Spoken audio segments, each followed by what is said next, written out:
You're good? Awesome. So my name is Tom Foley. I'm the director of Worldwide Health Solutions Group, Health Solutions at Lenovo. And we just started, if you didn't know, Lenovo was into the healthcare business. We just started about 2.5 years ago, which was when I originally joined Lenovo. So you can imagine 2.5 years ago, when they started a business group, we asked ourselves, well, what the heck are we going to do? Compared to all the other health IT vendors out there. So took a lot of due diligence, if you will, to look at where the puck was going, not necessarily where the puck was. So so ultimately we centered on a couple of different things, but virtual care is certainly one of those strategic efforts. And I come at it from, although I have 30 years of information technology and 15 years in health IT, come at it from a personal experience, too many personal experiences. A friend of mine, two doors down from where I lived, decided he was going to jump off a pier and have some fun and broke his neck. So the Foley boys, there's four of us, we were constantly the ones bringing him out of bed, into the wheelchair, help feeding him, that. But my father actually is kind of the classic case of value-based care. In the context of, he was an obese gentleman, and his contribution to a diet was drinking Diet Coke when he ate my mom's pasta. So this is all said in front of him, so there's nothing, he's not with us anymore, but we've said it before. He's heard it. He's hearing it. But the last 5 years of his life, he ended up having dialysis at home, 1 amputation, 2 amputations, 3 amputations, and a couple of fingers. So it's a matter of how do we achieve wellness if we don't have a coach and an environment where one can be motivated to achieve that degree of wellness. And last but not least, actually 2 others. My father-in-law had Parkinson's, which was a tough deal to begin with, but and the joke there is that I probably had more showers with my father-in-law than I have with my wife. So only because we were caregivers, right? You got to, I didn't like the dry shower stuff, and he was always invigorated, if you will, relative to the shower and pep. So, and my mother had cancer, so that was the most recent, where my sister had to take the blood pressure, had to take the temperature, had to take a couple different vitals and write it down on a piece of paper, and then the visiting nurse services would come every couple of days and check out the data. I take it that's why I am passionate about virtual care. That's why I'm passionate about telehealth, because I see so many different use cases in which we could advance the delivery of care and achieve that degree of wellness. So we look at it in a global context. These trends hold true. Doesn't matter what geography, they ultimately hold true. At the end of the day, we have a growing population. We have an aging population. We have a population that's getting sicker relative to the connection. Hold on a second. Turn this off.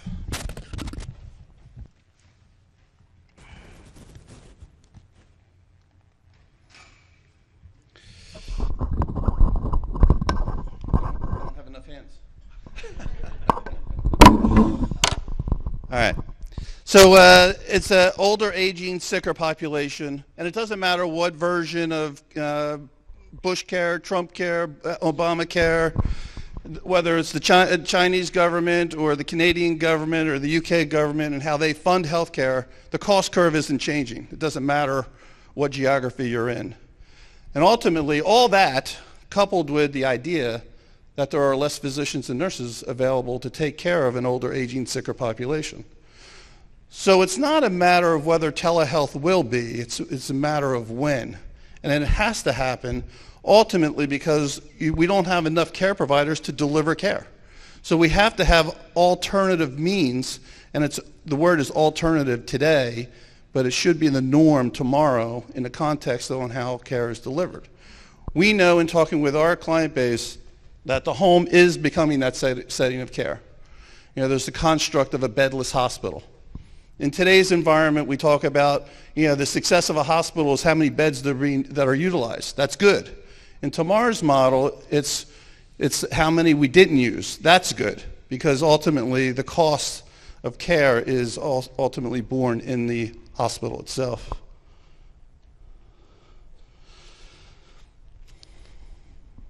So we take a look at two continuums. Ultimately, volume to value and awareness to wellness. And the argument here is that you cannot get to value unless your consumer, your patient, is willing to go to wellness. It's a matter of how do we, and I think the last point draws it home, we talk about closing the care gap. The way I look at the care gap is I look at two numbers, 8,760. I don't have any socks to throw up, but who knows what that number is? My last name's Foley too, but I'm no relation to that law firm, by the way. Number of hours in a given year. 15 is the average number of hours a Medicare patient with 5 chronic conditions seeing 9 different doctors in a given year. The difference is the care gap, because I argue, it's not what happens when you're in front of the doctor, with all due respect to the physicians in the room.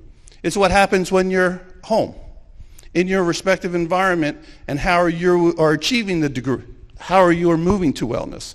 So how do we engage? It's not a matter of patient engagement when you're in front of the patient, in front of the doctor. It's about patient engagement when you're at home and you're supposed to be working towards compliance of a care plan. So ultimately, that's where we target. So and when we take a look at, you know, building an intelligent medical home, it is a matter of trying to strive towards these principles. And again, I look at my mother. There's no way she was putting on that blood pressure cuff and taking her own blood pressure. 82 years old, wasn't happening. And the same thing with, you know, a number of different other vitals. And I'll talk to you about what's on my hand in a second. But establishing a connected ecosystem. It's one thing I always said, hey, why wouldn't a visiting nurse service want to see my mother's chart before she walked into the house? Why does she have to walk in and see a piece of paper where my sister, with all due respect to my sister, might have gotten the numbers wrong, transposed, and it's 3 days since the paper was used. It's just not the most convenient, if you will. Health assistant. Again, I have a care plan. How do I look at the data? How do I coach the data? I shouldn't have to wait for the visiting nurse service to come to help coach me on what that blood pressure meant, or what's the average temperature, or what's the heart rate, respiratory rate, things of that nature, glucose levels, and a number of and then integrating that into the overall monitoring. So not just about telehealth, frankly. It's not about just the video encounters. How do we monitor? How do we coach? And how do we engage? Those are the aspects that we typically look at when looking to build an intelligent medical home. So this is always an interesting, again, that blood pressure cuff, pretty outdated, I would argue, relative to someone was talking, actually a number of different times today, we talked about innovation, needing to adopt it and embrace new ways of looking at how do we go about achieving the delivery of care and the capturing of data. Not integrated. That front of that airplane that was just talked about. There's a lot of different devices you'd have to put in front of that airplane to collect those different vitals, and that makes it difficult. Again, I got to connect this to Bluetooth. I got to connect this to my Wi-Fi router. It's just, again, for that patient, it's a very difficult aspect of care to adopt to. And then other technologies are just way too expensive. And here again, the same thing holds true. While Fitbit and what Apple's doing is great, very consumerish. but they're not FDA-approved devices, and you're at risk, I would argue, if you're going to take those devices and start monitoring your care based on that. And again, there's just a whole plethora of different devices. So we take a different approach. This device, actually, we want you to take a look at how to reinvent the purpose of a smartphone. This is a smartphone. This is, who's seen the Hello Moto commercials? All right, this is a Moto Z phone. On the back, you can attach a camera, you can attach a battery, 10,000 different things you can attach to it. But we said we want to attach medical devices to it. And there's a pin setting here where these attach. Simple as that. And then I stick my finger in here. By the way, this will be FDA approved in February. So I can take my blood pressure. This is the first device globally that has integrated 5 different vital capturing into one device. I can take my blood pressure, heart rate, respiratory rate, SpO2, and I can take temperature, non-invasive. Little camera there, little button on my thumb. I'm just going to point it, and the temperature would hold true there. That's simple as that. Again, FDA-regulated device. So that's pretty cool. And this, I think, is pretty cool. But the problem is that when we talk to hospitals, they say, I don't see any of that data. I ain't got time. It's too much data, alert fatigue, all that stuff, right? So what we did was, I don't know if you know, but Lenovo announced in January that they were building an intelligent home model. I was like, wow, that's pretty cool. I want to build an intelligent medical home. Because it's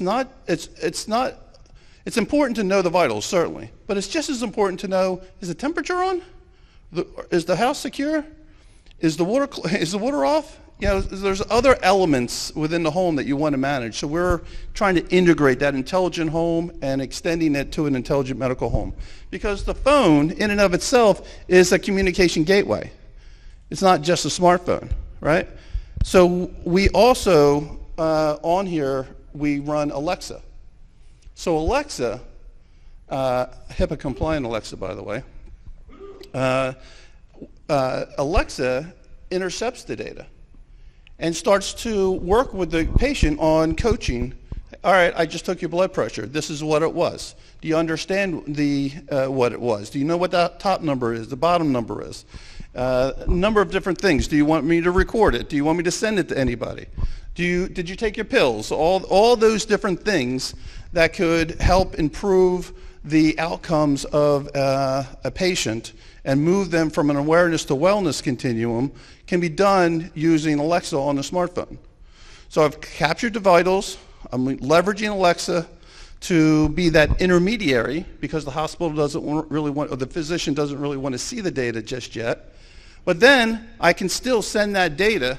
Actually, we do particularly use VSee. So this data goes into VSee. And so now I also have a telehealth app on here. So when it's necessary for me to engage that patient, hey, your blood pressure is off the charts here. And by the way, the only appointment I have is 3 weeks from now. Right? That's just not what we need. We can't work in that model relative to a value-based care model. And how do we maximize our ability to immediately, expeditiously, I guess is the better word, to address that particular patient's needs. I will say that this device also has, if you're familiar with Qualcomm Life 2net API, it actually also has 2net, so if you want to capture glucose and weight and things of that nature, the phone will ultimately communicate with those external devices and be that, again, that central hub in the home.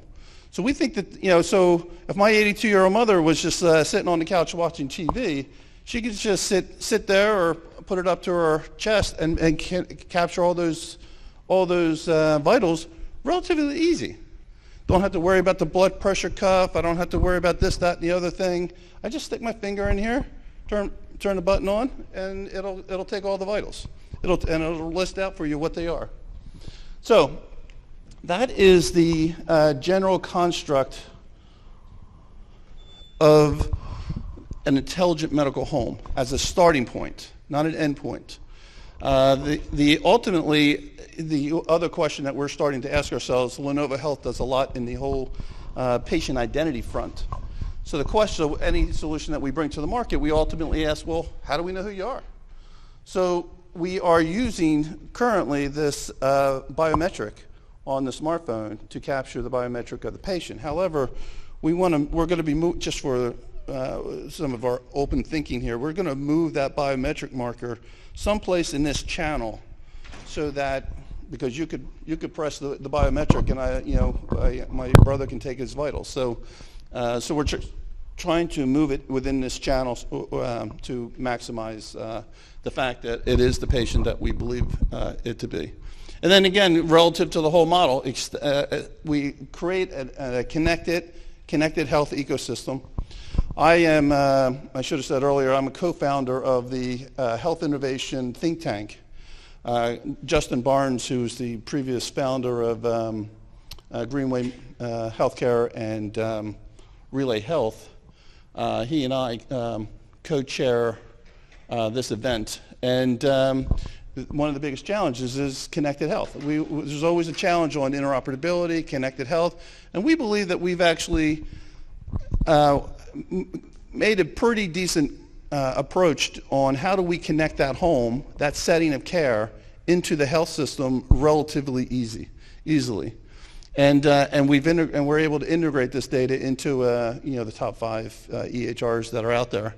And then simplify, again, if it is simple, grandmom's not using it. And make it HIPAA compliant and again, allow that coaching to occur, allowing all stakeholders to engage in a telehealth platform. So we believe that the reality of the delivery of care, as a matter of fact, I met with a major hospital in Boston, president of the Boston Health System earlier this week, and she said, if this holds true to what we claim it to do, it will change the delivery of care. And we believe the same. So that is really the, we do, I won't go here, but that is ultimately what we believe to be the intelligent medical home model, and ultimately how it goes about in solving a number of different challenges that are known to be inhibitors to success. Alexa not being HIPAA compliant, inability to have a connected ecosystem, the ability to integrate multiple vitals into one device. And I do hope that, for the gentleman that spoke earlier, I do hope that this doesn't weigh too heavy to put it on the front of that plane, because you don't have to worry about so many devices crashing next time. And you have an onboard computer that you can do all the GPS locations to. I'm just saying. But anyway, so with that, any questions? Thank you.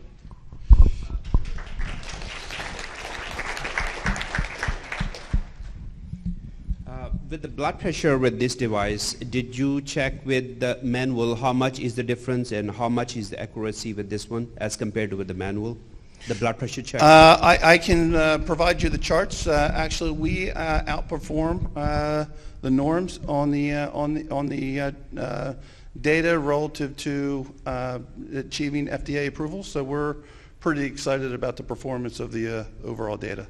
I don't have the exact numbers with me, but I'd be more than happy to share the charts with you.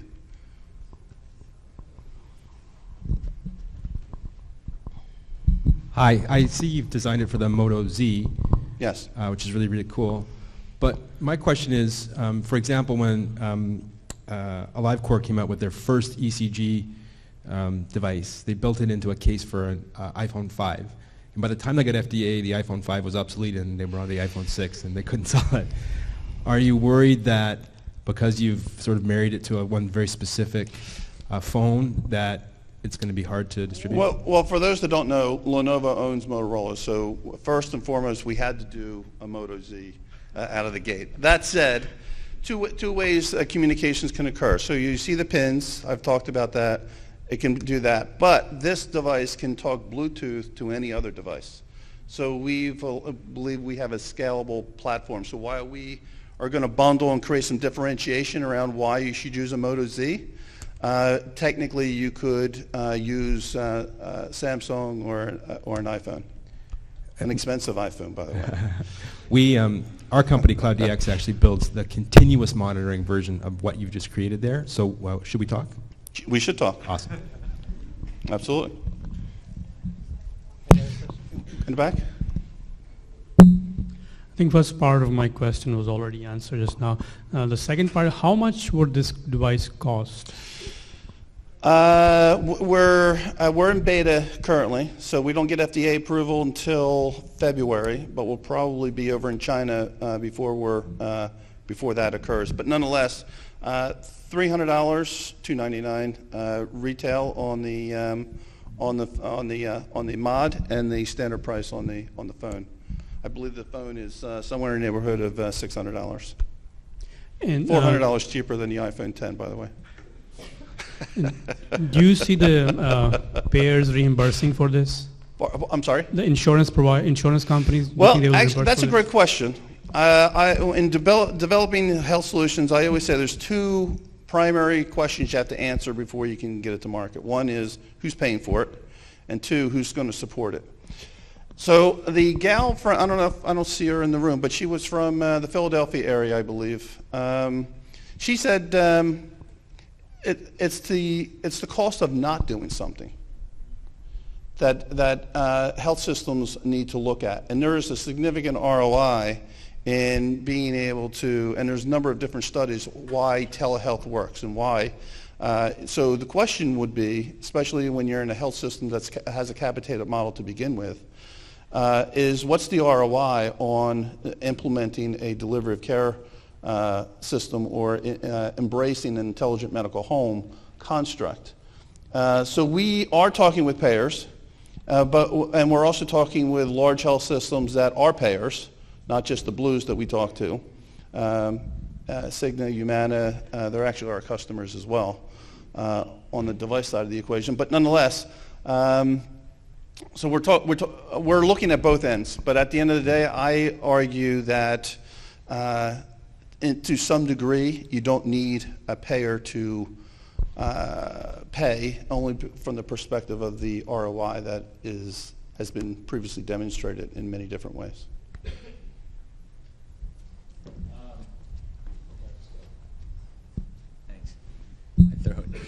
Just following up on that too, Tom, to your point, I just read an article today about a hospital system that gives away with their patients that go from, from post-acute back home. They give, I think they're doing a 500 patient study now where they're just giving away the telehealth, something similar to that, not quite as advanced, but what they're finding is that the readmission rate, if they can drop those down, though it's not paid for by the payer, to your point, the savings is astronomical. It's astronomical. We do two things. One, I'm aware of that article, and we also see we're partnered with another entity that creates this in-room experience. At the end of the day, the patient gets a tablet to engage. Right. But the health systems are actually, that's another model where we know that the health systems are willing to give the patient that tablet upon discharge to continue the engagement over the next 30 days, or if they have chronic conditions, they get to keep the tablet. Right? So we know that there are health systems out there willing to invest in buying that technology and using it appropriately and saving money and not having to worry about whether the payer is paying. Yeah, it's just a good point that you make about, what does it cost not to use it? We're not used to thinking that way in healthcare. It's what can we bill, what can we collect, is it going to get paid for, and changing the mindset now. I am a firm believer, because there's so many health IT vendors out there, that you really have to have an evidence-based solution. You have a proof of concept. You have to be able to demonstrate that ROI specifically to what you're doing, and that's actually the mode that we're we're already in. Obviously, we've done our clinical trials on the device itself, but we're in Boston. We're doing a 300 device pilot, and we're working with other hospital systems to do the same in the near future. Thanks, Sam. So it's just a continuation of the previous question. I know the readmission is the big factor nowadays. So on one hand, you are monitoring those patients' vitals and everything. If you are not having a good monitoring system in the hospital for those vitals that we are recording there, I think it can be reverse also. There will be more readmissions of these patients because sometime if you're not recording, the COPD or CHF patients have a O2 sats goes down to 88 or 86%. Sometime it can go up. But those patients get panic because of that. And if on the other end, there are not a lot of physicians checking on those patients will be coming back to the hospital. Yeah, true. Any other questions? Oh, absolutely. How you doing? So I'm just curious with respect to monitoring. How do you monitor the vitals that are recorded? I'm just curious from a... We Lenovo don't monitor. We provide the infrastructure to get information, collect the data at the endpoint, and we transmit it securely to a repository and a system that the healthcare system wants it in, and they actually do the monitoring of the data. So we don't do any of the clinical aspects of the actual monitoring and the execution of follow-up. Okay. Has that been... So is there someone else doing? I'm just curious Yeah, from so, a practical, so there's we're working with again a separate hospital, but we're working on what's the infrastructure to set up a call center for telehealth, right? So we'll provide all that technology and be healthcare aware, if you will. And we have a number of different partners, whether it be VSee or others, that we can actually play systems integrator. Mm-hmm. But the hospital systems themselves have to provide minimally the hospital systems would have to provide the clinical resources to actually do the monitoring and do the clinical work. Okay, thank you. I will say that separate from this, I know there's a couple other questions. There's a separate partner that we, the Holter monitor, got 7 different things pasted to your chest. We actually have another device that actually just it takes a multiple dimension view of your heart. It gets pasted to your chest, and it constantly monitors the heart 7/24 for 7 days, and uses the smartphone as the transmission category, and it goes into the call center of this hospital system so that clinicians can view the data and then ultimately react to it. So it's not just this device that we're working with. We're working with a number of other partners where they provide some innovative technology but need some transport mechanisms to help get it there.